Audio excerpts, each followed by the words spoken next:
Assalamualaikum warahmatullahi wabarakatuh. Halo kawan bijak, jumpa lagi di Tebet Bijak, Tebet Bicara Pajak. Kawan bijak semuanya, apa kabar? Semoga dalam keadaan yang sehat walafiat dan aktivitasnya selalu dilancarkan oleh Tuhan Yang Maha Esa. Senang sekali pada episode podcast kita pada hari ini, saya Aini Fitriani, penyuluh pajak KPP Pratama Jakarta Tebet, menyapa kembali kawan bijak semuanya untuk membahas salah satu materi yang masih sering ditanyakan oleh para wajib pajak nih, baik secara WA, telepon, ataupun data langsung di KPP Pratama Jakarta Tebet. Nah, di episode ini kita mau bahas tentang transaksi pengalihan atas tanah dan atau bangunan. Kira-kira kewajiban pajaknya apa aja nih yang muncul atas transaksi tersebut. Seperti biasa, di episode podcast kita kali ini akan ada narasumber yang akan membahas materi untuk episode ini. Nah, ada Mbak Wike Puspasari Putri. Halo Mbak Wike, silakan menyapa kawan bijak semuanya dulu nih Mbak Wike. Halo Mbak Aini, halo kawan bijak semuanya. Semoga kawan bijak selalu dalam keadaan sehat ya. Senang sekali pada kesempatan kali ini saya bisa bertemu lagi dengan kawan bijak semuanya. Baik, Mbak Wike. Jadi kita ini mau bahas tentang kewajiban pajak yang mungkin timbul pada saat terjadinya pengalihan hak atas tanah dan atau bangunan nih Mbak Wike. Mungkin bisa dijelaskan dulu nggak sih Mbak Wike dasar hukum atau aturan yang mengatur terkait dengan transaksi pengalihan atas tanah dan atau bangunannya itu apa aja nih Mbak Wike? Oke, jadi Mm-mm. ketika kita berbicara mengenai transaksi pengalihan hak atas tanah dan atau bangunan, ada beberapa peraturan yang dapat dijadikan pedoman ya Mbak Aini.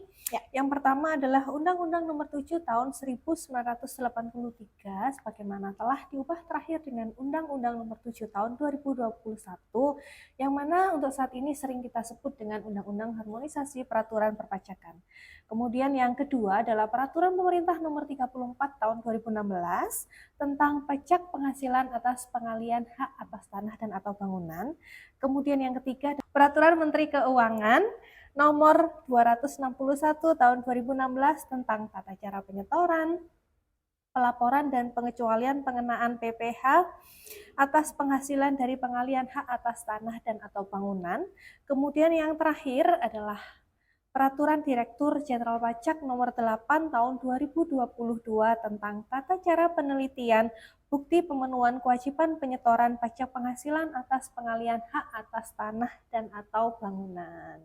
Baik, nah dari aturan-aturan tadi nih Mbak Wike, pengalihan atas tanah dan atau bangunan itu sendiri, jenis pajaknya yang akan muncul itu apa saja nih Mbak Wike? Ya, apa saja kewajiban perpajakan apabila wajib pajak atau orang pribadi maupun badan yang bertransaksi melakukan pengalihan hak atas tanah dan atau bangunan. Jadi dari sisi penjual atau dari sisi yang mengalihkan, di situ ada kewajiban terkait dengan pembayaran PPh final, yang mana sering kita sebut dengan PPHTB atau pajak penghasilan atas pengalihan hak atas tanah dan atau bangunan. PPHTB ini terutangnya di pemerintah pusat ya Mbak Aini ya.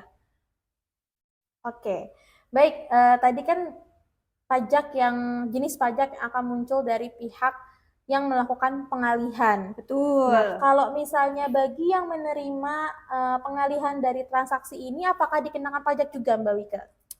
Oke, tadi dari sisi yang mengalihkan ya atau penjualnya gitu. Bagaimana dari sisi yang menerima pengalihan? Apakah juga ada kewajiban perpajakan yang harus ditunaikan? Nah, dari sisi yang menerima itu ada yang namanya BPHTB. BPHTB ini bea perolehan hak atas tanah dan atau bangunan, yang mana BPHTB ini terutangnya di pemerintah daerah. Jadi kalau dari sisi penjual itu terutangnya di pemerintah pusat atau kita sebut dengan PPHTB. Nah, dari sisi pembelinya atau dari sisi yang menerima juga ada kewajiban perpajakannya, yaitu disebut BPHTB, yang mana BPHTB ini terutang di pemerintah daerah atau pajak daerah seperti itu. Oke, berarti ada sama-sama kena ya kedua belah pihaknya. Betul. Tapi ada yang di pemerintah pusat dan juga ada di pemerintah daerah. Betul. Oke, nah Ini juga menarik nih, mungkin juga banyak yang bertanya, kenapa sih ya Mbak Wika atas transaksi ini namanya tuh pengalihan? Kenapa nggak bisa kita sebut aja transaksi jual Jual beli beli gitu gitu ya. Mbak Wika? Bisa nggak sih? Dan kenapa sih alasannya seperti itu Mbak Wika? Ya, kenapa kita sebut pengalian? Hmm, Karena di sini kita ambil definisi secara luas aja ya Mbak Aini. Jadi kita sebut pengalian karena memang pengalian itu bukan hanya dari jual beli, oke. tapi pengalian itu bisa juga karena tukar menukar, bisa juga karena lelang, bisa karena hibah, waris, seperti itu. Jadi baik itu jual beli, tukar menukar, hibah maupun waris, apabila memang terjadi pengalian hak, itu sama-sama dikenakan pajak penghasilan atau kita sebut dengan PPHTP. Jadi bukan hanya jual beli ya Mbak Aini, waris maupun hibah juga terutang PPHTP seperti itu. Berarti memang ada banyak kegiatan, maksudnya transaksi yang banyak terjadi, nggak cuma Betul. jual beli, seperti tadi tuh kawan bijak semuanya. Nah, atas pajak penghasilan yang terutang ini, kira-kira berapa sih Mbak Wika nih tarifnya untuk menghitung besarnya pajak penghasilan yang akan terutang ini? Ya, ketika kita berbicara mengenai tarif, di sini ada 3 kelompok ya Mbak Aini dan kawan bijak semua. Tarif yang pertama adalah 0%. 0% ini apabila pengalihannya kepada pemerintah, kepada BUMN yang sudah ditunjuk oleh pemerintah pusat, kemudian kepada BUMD yang sudah ditunjuk oleh pemerintah daerah. Kemudian yang tarif kedua adalah sebesar 1%. 1% ini apabila pengalihannya dilakukan terhadap rumah susun sederhana atau rumah sederhana yang mana wajib pajak yang melakukan pengalian ini memang usaha utamanya adalah melakukan pengalian hak atas tanah dan atau bangunan. Nah, yang ketiga, tarif yang sering kita jumpai sehari-hari yang emang lazimnya seperti itu tarifnya sebesar 2,5% apabila pengalian tersebut selain atas rumah sederhana maupun rumah susun sederhana yang memang dilakukan oleh wajib pajak yang usaha pokoknya adalah melakukan pengalian hak atas tanah dan atau bangunan. Nah, tadi kan sudah dijelasin tuh Mbak, untuk tarifnya sendiri itu ada 3, 0%, 1%, dan juga 2,5% untuk kategori atau kriteria-kriteria transaksi pengalihan tanah dan atau bangunan. Nah, itu dihitungnya tarifnya dari mana tuh Mbak, dasar perhitungannya Mbak? Ya, dasarnya adalah tarif tersebut dikalikan dengan jumlah bruto nilai pengalian. Seperti itu Mbak Aini. Gampang ya berarti ya, dari tarif dikalikan dengan nilai jumlah Betul. brutonya. Tapi boleh nggak sih dijelasin juga Mbak Wika untuk apa sih yang dimaksud dengan nilai jumlah bruto pengalihan ini Mbak Wika? Ya, nilai jumlah bruto atau biasanya sih kita menyebutnya dasar pengenaan pajak ya Mbak Iya. Aini. Jadi dasar pengenaan pajaknya itu dari mana? Dari ada 3 kelompok juga, tarifnya tadi dibagi 3. Nah, untuk dasar pengenaan pajaknya atau nilai brutonya ini juga dibagi menjadi 3. Yang pertama, apabila pengalian tersebut karena adanya jual beli yang tidak dipengaruhi oleh hubungan istimewa, itu dasar brutonya dari mana? Dari nilai atau dari yang memang diterima oleh pihak yang melakukan pengalian. Atau misalkan apabila itu jual beli, ya berarti nilai yang memang diterima oleh penjual, yang secara nyata memang diterima oleh penjual. Jadi misalkan nih, antara saya sama Mbak Aini, saya selaku penjual, kemudian saya dengan Mbak Aini ini tidak ada hubungan istimewa. Nah, saya melakukan penjualan rumah ke Mbak Aini senilai 1 miliar. Nah, nilai brutonya ini dari mana? Karena nilai yang saya terima adalah nilai yang diterima oleh Mbak Aini adalah sebesar 1 miliar, maka dasar brutonya dari nilai 1 miliar tadi. Nah, untuk yang kedua, ini dalam hal pengalian tersebut karena jual beli yang ada hubungan istimewa, maka nilai brutonya adalah dari nilai yang seharusnya diterima. Nah, yang ketiga adalah dalam hal pengalihannya ini karena tukar menukar, karena waris, karena hibah, maka nilai brutonya adalah dari nilai yang seharusnya diterima. Nilai yang seharusnya diterima ini biasanya kita acuannya melalui harga wajar atau harga pasar. Nah, harga pasarnya itu dari mana? Harga pasarnya biasanya acuannya dari nilai NJUP seperti itu. Oke, nah Mbak Wika, kemudian kira-kira nih dari pajak-pajak yang terutang atas pengalihan tanah dan atau bangunan ini, khususnya untuk PPHTB itu sendiri, kapan terutangnya dan dibayarkannya nih Mbak Wika? Iya. Kapan terutangnya PPHTB ini gitu ya Mbak ini ya. PPHTB ini terutang pada saat wajib pajak yang melakukan pengalian atau yang menerima uang itu telah menerima sebagian atau keseluruhan uang yang seharusnya dia terima.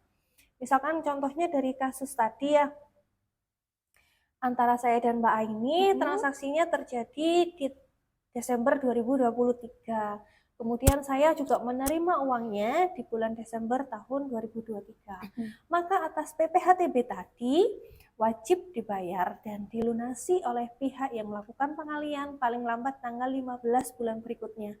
Berarti tanggal 15 Januari tahun 2024 saya selaku penjual atau pihak yang melakukan pengalihan harus sudah melakukan pembayaran PPHTB tersebut maksimal tanggal 15 Januari tahun 2024. Seperti itu. Baik, berarti terutangnya paling lambat dibayarkan paling lama tanggal 15 bulan berikutnya ya. Itu diingat-ingat ya kalau bijak semuanya. Oke, tapi ada lagi yang harus diperhatikan ya Mbak Aini dan kawan bijak semuanya. Terkait dengan PPHTB ini harus sudah dilunasi oleh wajib pajak atau pihak yang melakukan pengalian sebelum ditandatanganinya akta oleh pihak yang berwenang untuk menandatangani akta tersebut. Jadi sebelum misalkan transaksi antar jual beli berarti kan ada AJB ya, ada akta jual beli. Nah, sebelum ditandatanganinya akta jual beli tersebut, maka pihak yang melakukan pengalian harus sudah melunasi PPHTB tersebut. Jadi harus dilunasi dulu PPHTB-nya tersebut, baru bisa pejabat yang berwenang untuk menandatangani akta. Dan itu. Pembayarannya paling lambat di tanggal 15 bulan berikutnya. Seperti itu ya kalau bijak semuanya. Nah, selanjutnya Mbak, untuk tempat terutangnya nih Mbak, di mana atas PPHTB ini? Tempat terutang PPHTB tersebut bagi wajib pajak yang usaha utamanya adalah melakukan pengalian hak atas tanah dan atau bangunan, tempat terutangnya sesuai dengan lokasi objeknya, sesuai dengan lokasi tanah dan atau bangunannya. Nah, apabila yang melakukan pengalian adalah tidak memiliki usaha pokok pengalian hak atas tanah dan atau bangunan, maka PPHTB tersebut terutang sesuai dengan tempat tinggal atau tempat kedudukan bagi wajib pajak badan. Seperti itu. Baik, nah tadi sudah dijelasin nih tentang jenis pajaknya apa aja yang terutang dari pengalihan tanah dan atau bangunan. Kemudian kapan pembayarannya, tempat terutangnya, cara menghitungnya pun bagaimana. Kalau misalnya wajib pajak yang melakukan transaksi itu, cara pembayarannya nih Mbak, gimana supaya bisa melakukan pembayaran atas PPHTB itu sendiri, Mbak? Jadi tadi sudah tahu berapa tarifnya, bagaimana cara penghitungannya. Setelah kita tahu berapa PPh yang harus dibayarkan, kemudian cara bayarnya gimana gitu ya. Untuk melakukan pembayaran PPHTB ini seharusnya sama ya dengan cara pembayaran PPh yang lain, yaitu wajib pajak harus membuat kode billing terlebih dahulu. Nah, untuk kode billingnya ini wajib pajak bisa melakukan dengan cara membuat sendiri di akun DJP online masing-masing wajib pajak, atau bisa juga datang ke KPP agar bisa dibantu oleh petugas yang ada di KPP untuk membuat kode billing seperti itu. Nah, untuk kode billingnya sendiri untuk jenis pajaknya menggunakan 41128 yang mana itu merupakan kode jenis pajak untuk PPh final, dan kode jenis setoran 402 itu terkait dengan pengalian hak atas tanah dan atau bangunan. Nah, itu tadi kalau punya NPWP ya Mbak Aini. Kalau nggak punya NPWP nih yang melakukan transaksi gimana tuh Mbak Wika? Ya, tenang aja. Jadi apabila wajib pajak atau pihak yang melakukan pengalian itu tidak memiliki NPWP, itu tetap bisa melakukan pembayaran PPHTB. Dia akan menggunakan kode 0000, kemudian dilanjutkan dengan 3 digit kode KPP, dan selanjutnya adalah 3 digit terakhir adalah 000. Misalkan saya domisilinya di Tebet, saya nggak punya NPWP, maka pada saat pembuatan kode billing PPHTB tadi menggunakan 0000 015. 015 ini merupakan kode KPP di wilayah KPP Pratama Jakarta Tebet. Kemudian selanjutnya adalah 000. Jadi disesuaikan dengan tempat domisili dari pihak yang melakukan pengalihan. Baik, sudah jelas banget nih untuk cara pembayarannya ya kawan bijak semuanya. Nah, setelah kawan bijak atau wajib pajak yang melakukan transaksi ini, yang melakukan pengalihan ini, melakukan pembayaran, kira-kira apa lagi nih stepnya selanjutnya? Apakah selesai sampai di situ, cuma sampai pembayaran aja, atau ada lagi yang harus dilakukan oleh wajib pajak? Tadi sudah selesai pembayarannya, apakah Mm-mm. sudah selesai gitu ya Mm-mm. kewajibannya? Belum ya. Jadi ada satu hal yang harus dilakukan oleh kawan bijak terkait dengan PPHTB ini. Jadi setelah selesai dilakukan pembayaran, maka kawan bijak atau wajib pajak yang telah melakukan pengalihan harus melakukan penelitian atas bukti pembayaran tersebut, atau biasanya sih kita menyebutnya validasi ya. Validasi atas setoran pajak tersebut. Oke, nah untuk pengajuan validasi ini caranya bagaimana nih untuk bagi yang melakukan transaksi pengalihan ini, Mbak Wika? Nah, untuk melakukan validasi atas surat setoran pajak tersebut, atas bukti pembayaran PPHTB tersebut cukup mudah. Jadi kawan bijak atau pihak yang melakukan pengalihan dapat melakukan validasi SSP di DJP online. Jadi untuk validasi atau PHTB ini bisa dilakukan secara online di akun DJP online masing-masing wajib pajak, atau bisa juga melalui akun DJP online dari pihak notaris. Ya. Nah, apabila dua cara tersebut tidak dapat dilakukan, maka kawan bijak dapat melakukan validasi secara manual ke KPP sesuai dengan tempat lokasi tanah dan atau bangunan yang dialihkan. Seperti itu. Oke, berarti kalau untuk validasi secara manual itu ke KPP di mana lokasi atau objek yang dilakukan pengalihan itu. Betul. Jadi kalau misalkan tanahnya atau rumah tanahnya ini lokasinya ada di Tebet, maka apabila akan melakukan validasi secara manual dapat diajukan di KPP Pratama Jakarta Tebet. Oke, bisa nggak sih Mbak kejadian kalau misalnya penjualnya itu adanya di daerah Kalibata misalnya, tapi objeknya ada di Tebet, itu berarti bisa diajukan di Tebet meskipun pembayarannya di Kalibata? Bisa. Jadi memang secara aturan terkait dengan validasi atau penelitian atas PPHTB ini dilakukan sesuai dengan objeknya. Jadi ketika pembayarannya menggunakan kode KPP Kalibata, tapi karena objeknya ada di Tebet, ya berarti pengajuannya ada di KPP Pratama Jakarta Tebet. Nah, Mbak Wika, dari pengajuan validasi tadi setelah selesai diteliti oleh kantor pelayanan pajak, wajib pajak mendapatkan apa nih dari hasilnya dan fungsinya untuk apa, Mbak Wika? Ya, jadi setelah wajib pajak itu mengajukan proses validasi, maka yang didapat adalah surat keterangan penelitian formal, yang mana dari surat keterangan penelitian formal tadi dapat dibawa oleh wajib pajak ke BPN atau ke Badan Pertanahan Nasional. Oke, itu udah finishnya ya, udah berarti ya. selesai kalau untuk sudah keluar surat keterangan. Pengurusan di KPP sudah selesai, nanti hasil dari validasi namanya surat keterangan itu bisa digunakan untuk ke Badan Pertanahan ya. Oke, untuk semuanya sepertinya sudah jelas disampaikan sama Mbak Wike untuk materi pengalihan hak atas tanah dan atau bangunan ini. Dan dapat disimpulkan bahwa atas transaksi pengalihan hak atas tanah dan atau bangunan ini dikenakan pajak baik yang melakukan pengalihan maupun yang menerima pengalihan. Bagi yang menerima pengalihan itu akan dikenakan pajak yang namanya BPHTB yang diatur oleh pemerintah daerah. Sedangkan bagi yang melakukan pengalihan akan dikenakan PPHTB atau pajak penghasilan yang bersifat final yang diatur oleh pemerintah pusat. Yang mana atas PPHTB itu harus dibayarkan dan disetorkan ke kas negara lalu dilakukan validasi yang bisa dilakukan baik secara online maupun secara manual ke KPP sesuai dengan lokasi atau objek pengalihan itu sendiri. Seperti itu ya Mbak Wike ya? Betul Mbak Aini. Baik Mbak Wike, alhamdulillah semua materi sudah dijelaskan dan sudah disampaikan. Terima kasih nih Mbak Wike sudah menjelaskan terkait dengan materi podcast kita pada kali ini. Terima kasih Mbak Aini, Hmm. terima kasih kawan bijak semuanya. Semoga materi podcast kita kali ini bisa memberikan manfaat untuk kawan bijak semuanya. Amin, semoga bisa selalu menjadi pengingat dan bisa menjadi informasi terbaru untuk kawan bijak semuanya. Serta kawan bijak semuanya, perlu dapat kami sampaikan bahwa seluruh pelayanan KPP Pratama Jakarta Tebet gratis, tidak dipungut biaya sepeser pun. Dan dapat kami sampaikan juga bahwa KPP Pratama Jakarta Tebet berkomitmen untuk mencapai predikat ZIWBBM sesuai dengan moto pelayanan kami, yaitu tulus, tuntas, berintegritas. Ya. Jangan lupa untuk like, Subscribe, share, dan klik tombol lonceng untuk mendapatkan notifikasi video terbaru dari channel ini.